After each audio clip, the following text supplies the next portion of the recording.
Hello my dear students, good morning. कैसे हैं आप लोग? प्यारे बच्चों, मैं उम्मीद करता हूं कि आप लोग बहुत ही अच्छे होंगे।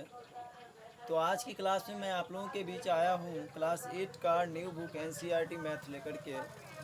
और एक्सरसाइज नंबर 2.1 है, ठीक है।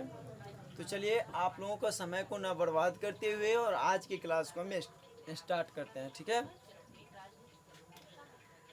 प्यारे बच्चों, प्रश्न देखिए कह रहा है कि एक्सरसाइज नंबर 2.1 में निम्नलिखित समीकरणों को हल कीजिए और उसके उत्तर की जांच कीजिए। सबसे पहले आपको क्या करना है प्यारे बच्चों की समीकरणों का हल करना है। तो हम समीकरण का हल करेंगे। जैसे यहाँ 2y है और यहाँ 1y है, इसके पीछे कुछ नहीं है तो 1 हम समझेंगे। तो देखिए ये क्या है, चर पद है। तो समीकरण को सॉल्यूशन करने से पहले हम क्या करेंगे कि जो भी चर पद है उसको हम क्या करेंगे, एक तरफ लिखेंगे, और जो अचर पद है उसको हम एक तरफ लिखेंगे।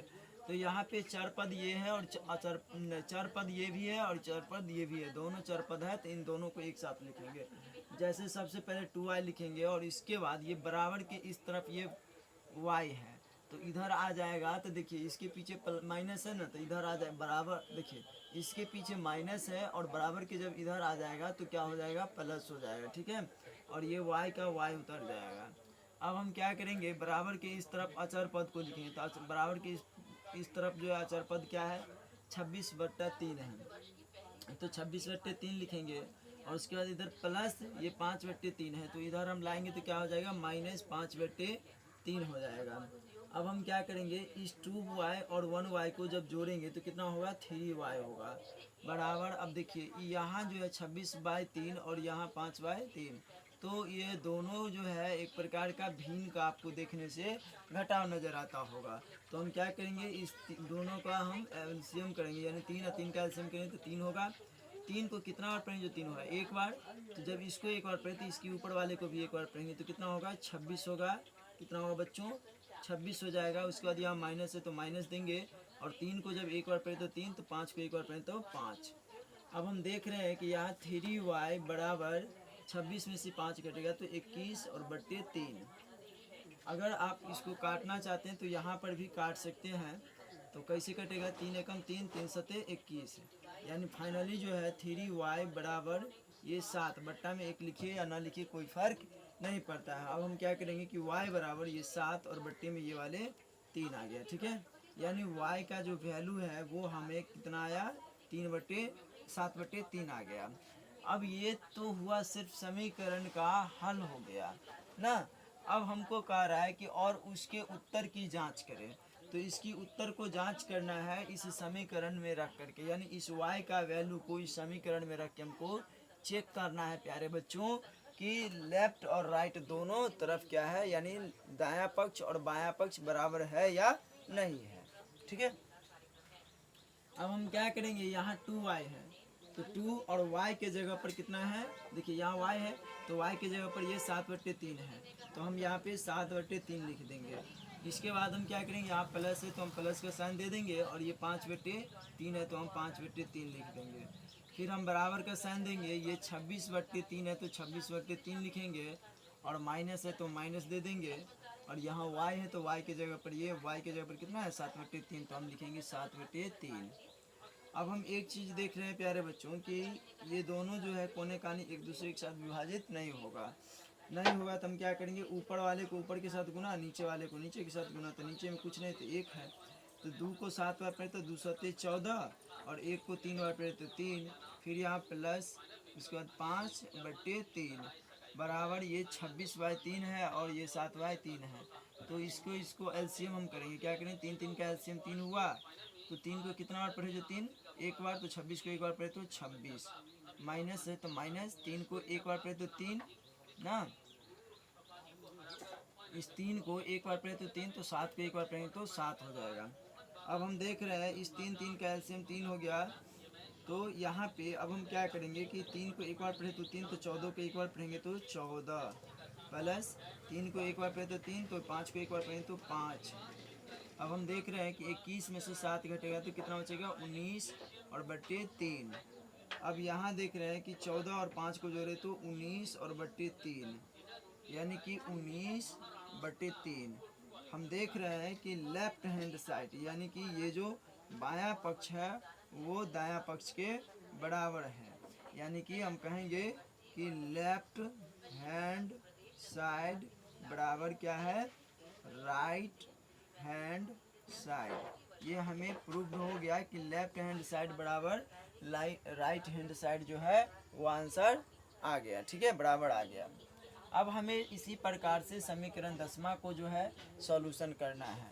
समीकरण 10वां में क्या कह रहा है कि 3m बराबर 5m माइनस 8/5। प्यारे बच्चों, आप क्या कीजिए कि जो भी चर पद है उसको आप एक साथ लिख लीजिए और जो अचर पद है उसको आप एक साथ लिख लीजिए। ठीक है, तो अब हम क्या करते हैं, ये चर पद में क्या है 3m है और यहाँ जो चर पद है ये बराबर की इस तरफ है, तो बराबर की इस तरफ है तो इधर आ जाएगा। तो जैसे हम इसको टोटल को उठा करके इधर लाएंगे तो इसके पीछे प्लस है तो इधर आ जाएगा तो माइनस हो जाएगा। कितना हो जाएगा बच्चों, -5m हो जाएगा। फिर बराबर, अब ये -8/5 है तो इसको 8/5 हम वैसे ही लिखेंगे, कोई दिक्कत नहीं है। ठीक है, अब हम क्या करते हैं प्यारे बच्चों कि इस 3m में से इस 5m को घटाएंगे तो 3m में से 5m नहीं घटेगा, नहीं घटेगा तो अब हम क्या करेंगे कि इस 5m में से 3m को घटा देंगे। तो 5 में से जब 3 घटेगा तो क्या होगा, तो 5 में से 3 घटेगा तो 2 बचेगा। लेकिन सबसे बड़ी बात तो ये है प्यारे बच्चों कि यहाँ देखिए, यहाँ क्या है 3m है और इसके पीछे जब किसी भी चीज़ का साइन नहीं है तो हम समझेंगे कि प्लस का साइन है। और यहाँ जो है ये 5m है तो इसके पीछे माइनस का साइन है। जब एक प्लस और एक माइनस था तो हम घटा दिए, लेकिन घटेगा तो किस में से, जो अधिक होगा उसी में से। तो अधिक ये है तो इसमें से हम घटाए इसको। ठीक है, तो जब इसमें से हम घटाए तो देखिए इसके पीछे किस चीज़ का साइन है, तो यहाँ देख रहे हैं माइनस का साइन है तो हम क्या करेंगे यहाँ पे माइनस का साइन दे देंगे और 2m लिख करके फिर बराबर दे देंगे। इसके बाद हम देखते हैं यहाँ -1 और बट्टे -1 8/5 ना, यानी -2m बराबर -8/5।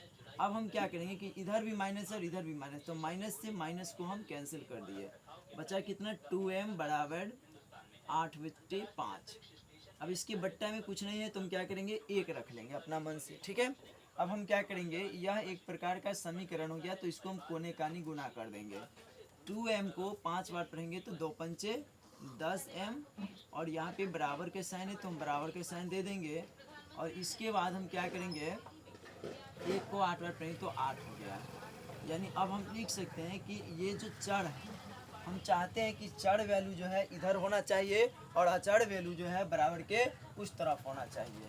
तो हम क्या करते हैं m, यानी यह एक चर वैल्यू है तो m को हम इधर लिखेंगे और ये 8 जैसे है वैसे ही रहेगा। और ये जो अचर मान यानी ये जो 10 है इसको हम क्या करेंगे बट्टे में ले आएंगे। ठीक है, अब बट्टा में क्यों लाएंगे भाई, तो इसके बीच में यानी 10 और m के बीच में जब किसी भी प्रकार का साइन नहीं है तो हम समझेंगे कि गुना का साइन है। तो जब यहाँ गुना का साइन है तो ये गुना है और बराबर के जब इस तरफ आएगा तो वो भाग में चला जाएगा। और जब कोई भी संख्या भाग में जाता है तो उसको हम बट्टा के रूप में लिखते हैं। तो हम यहाँ लिख लिए m बराबर 8/10। अब एक दूसरे के साथ विभाजित होने वाला है तो विभाजित कर देंगे। 2 को 5 बार पढ़ेंगे तो 10 और 2 को 4 बार पढ़ेंगे तो 8। यानी फाइनली हमारा जो आंसर है वो 4/5 प्राप्त हुआ। लेकिन कह रहा है आपको ये चीज़ कि अपने उत्तर की, तो क्या कह रहा है उसके उत्तर की जांच करें।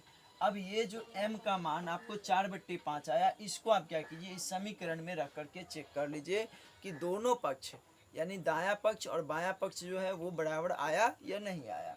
तो चलिए हम चेक कर लेते हैं। सबसे पहले यानी 3 और इस देखिए 3 और m के बीच में जब किसी भी प्रकार का साइन है तो गुना का साइन है, तो यहाँ पे हम गुना का साइन दे देंगे। और इसके बाद m, यहाँ m है तो m के जगह पर क्या मान निकला है 4/5, तो हम यहाँ पे 4/5 रख लेंगे। अब यहाँ देखिए बराबर का साइन है तो हम बराबर का साइन दे देंगे। और इसके बाद यहाँ पे क्या है 5m है तो 5m है तो हम 5 लिखेंगे और फिर हम क्रॉस का साइन देंगे। इसके बाद m का मान कितना है बच्चों 4/5, तो हम आराम से लिखेंगे 4/5।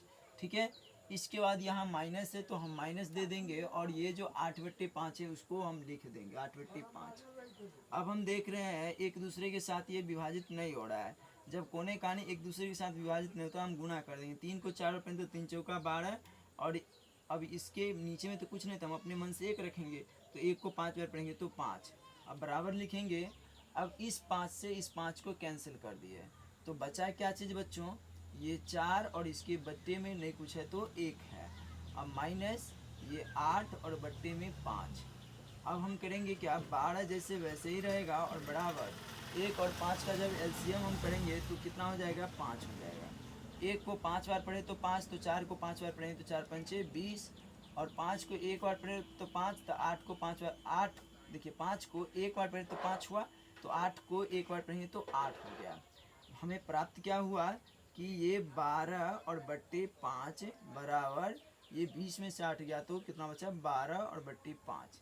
यहाँ की हम देख रहे हैं कि 12 बट्टे 5 बराबर 12 बट्टे 5, यानी ये बायां पक्ष बराबर दायां पक्ष प्रूफ्ड हो गया। इसको हम लिख सकते हैं कि left hand side equal to right hand side, यानी ये प्रूव्ड हमको हो गया कि बायां पक्ष बराबर जो है वो दायां पक्ष बराबर है।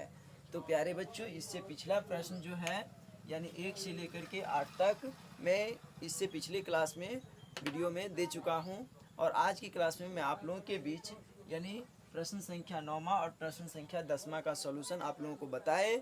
और आप लोगों को कैसा लगा आप लोग कमेंट सेक्शन में ज़रूर बताइएगा। आप लोगों को यदि मैथ के अलावा भी कोई सब्जेक्ट पढ़ना है तो आप लोग कमेंट में बताइए, मैं आप लोगों के बीच उस सब्जेक्ट को लाने का हर संभव प्रयास करूंगा, ठीक है। यदि आपको मैथ के अलावा किसी भी प्रकार का मान क्वेश्चन में किसी भी प्रकार का डाउट हो तो आप कमेंट में पूछ सकते हैं। मैं आप लोगों के प्रश्नों का हर संभव कोशिश करूंगा कि आंसर दे सकूं, ठीक है। तो प्यारे बच्चों, आप लोग यदि अभी तक हमारे इस चैनल को सब्सक्राइब नहीं किए हैं तो हमारे इस चैनल को सब्सक्राइब कीजिए, कमेंट कीजिए, अपने दोस्तों के बीच शेयर कीजिए, ताकि वो भी नए वीडियो मतलब नए बुक मैं आप लोगों के बीच लेकर के आया हूँ NCERT, उनकी जो सेवा है वो प्राप्त कर सकेंगे। तो जय हिंद, जय भारत।